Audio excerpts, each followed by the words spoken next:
I got chocolate on my teeth? No. Fire away. I'm Sarah Tipple. I'm Head of Teaching, Learning and Quality Assurance at the STC Group. I'm also Head of Hairdressing, Beauty and Aesthetics Division. I've been in the industry now for, I've lost count, it's over 25 years. I'm going to go with 27. Hi, I'm Claire Power. I work for the STC Group. I am their centre lead at STC Chelmsford for the Hair, Beauty and Aesthetics Division.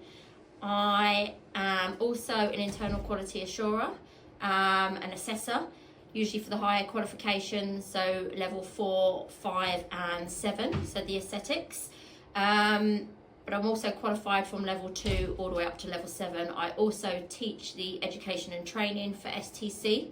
And I've been in the industry for about 18 years, and I still have a clinic that I run. She's busy. So, my favourite course to teach, it's difficult. There's lots of courses and I enjoy a lot of them. I'm very visual. I like stuff that gives a quick result. So I do enjoy nail technology qualifications, teaching those nail art, acrylic and stuff like that, because I feel like you can see progress very quickly. My favourite treatment to do, I guess I'm a laser girl. I like the laser hair removal. Again, you do get to see those results, but I think it's a nice alternative to some of the hair removal treatments that are out there. So yeah, that's probably where you'll find me, somewhere between nail technology and laser. Mine does vary with what I enjoy teaching. I think if you teach something for a few years, it can be a bit repetitive. But at the moment, I'm loving the level 7 aesthetic practice.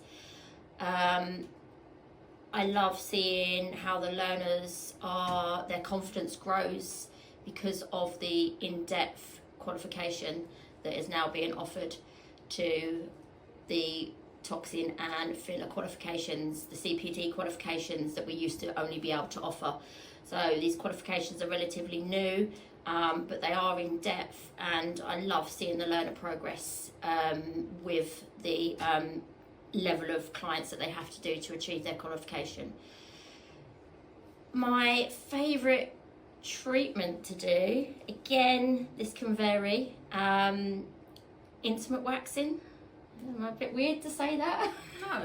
I really like, and I think doing things like the skin boosters, toxin injections, fat dissolving injections, so the injectables. But yeah, from the lower levels, I think my intimate waxing is one of my favourite treatments to do. I've got a fun fact. Okay. So, because of the increase in amount of people that have intimate waxing, crabs and lice, for down below, whatever you want to call them, all those little creepy crawlies that used to be crawling around down below, are actually starting to become extinct. They're endangered species? They're endangered species No because more people are grooming and removing hair in that area. Well, that is a fun fact. So I guess over the last 18 years I think I've been teaching, there's a lot of students I'm proud of with their career growth, stuff like that. I think it's nice to see. I always get very proud. We enter lots of competitions in the industry, and I always get very proud to see that some of my earlier learners, learners from a few years back, are now starting to be recognised with awards. That's a hugely proud moment. In some categories, I've been competing against learners that I've taught in the past, which again, you kind of feel like you've won either way, because to have got somebody started on a career that's taken them there is immense. That I've got one student in particular who she's only young, and she's built up from doing level 2 and 3 beauty. She's gone and done nail technology, she's done salon management, she's done semi-permanent makeup, she's done a range of CPD courses. She works in a salon, she's got her own home salon as well, so she works 7 days a week. She's recently become a teacher as well. So she teaches nail technology and beauty therapy, and she's just about to take on her own salon. So yeah, seeing that progress in 2 years, 3 years, yeah. So drive and determination for someone so young, and she comes to me for regular support and advice, and yeah, think that one learner sticks out for me. I didn't know we could use those examples. Claire was one of my students that I'm most proudest of. I wasn't responsible for her early career in beauty, but she was one of my education and training learners. So, yeah. Thanks. Yeah. Okay, so your basic salon standards are the most important part of your training.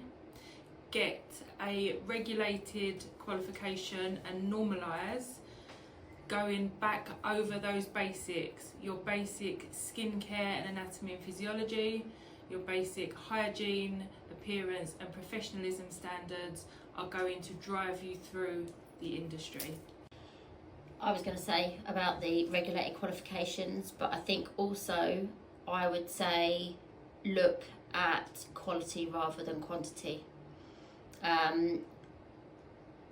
Do your training, go and perfect that.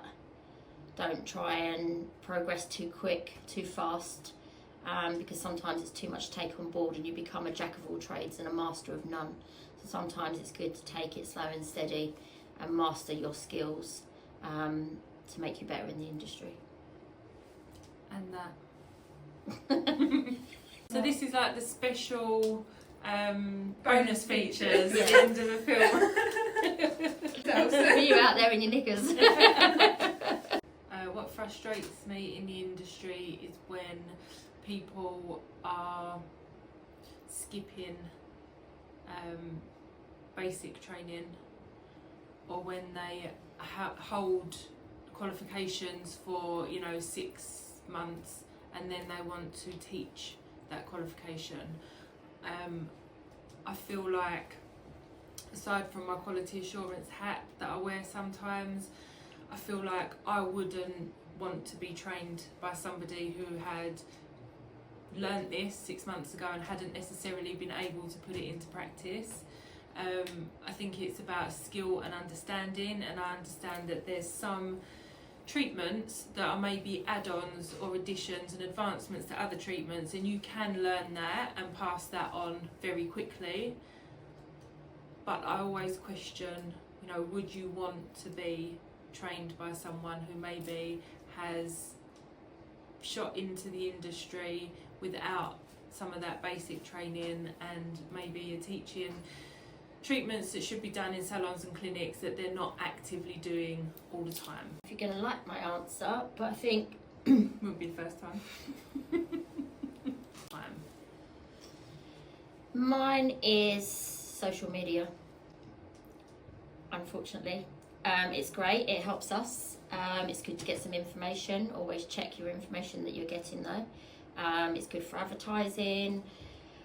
But I think if someone has a lack of confidence or self-esteem and they look at other people through social media, a lot of it is a bit misty. A lot of it isn't the truth. We all like to brag about the good things in life in social media, but social media don't tell us the bad days. It doesn't tell us how they got to that position, all the hours sitting up writing assignments, having to pay bills on big buildings, premises staff, doing stock, advertising, you know, all the time that goes into the aesthetics industry and building a business. Most of us are self-employed, you know, taking a week's holiday and not being paid for it, and that's never in the lens. And some people from the outside will look in and think that everything's all great, and I think sometimes it's people think, oh, you know, that's where I want to be, but they don't realise all what goes on in the background, and the hard work that it does take, and then bad days. So yeah, I think social media. However it comes, with masses of caffeine. Black. Don't do milk. Milk's for calves. Comes from an oat or an almond. How'd you get milk out of an almond? Grind it up. Grind it up and squash it down. Like you So don't how actually. many almonds you does don't it milk- take to make a pint of almond milk? I don't make my own almond milk. I buy it. So you know That's a that lot. there's milk What do you do with the almonds? alternatives, Oh, do right? they use the almonds for cakes and stuff afterwards? They grind the milk out and they've got it. Maybe. Yeah, maybe they try. Do you know, I'm going to look into it, okay? Yeah. Because I've not been It's asked your that homework. question. With an almond, Grind if you it. crush that, it must be like a dribble of milk, like a drip. Yeah. Yeah. So how many almonds does it take?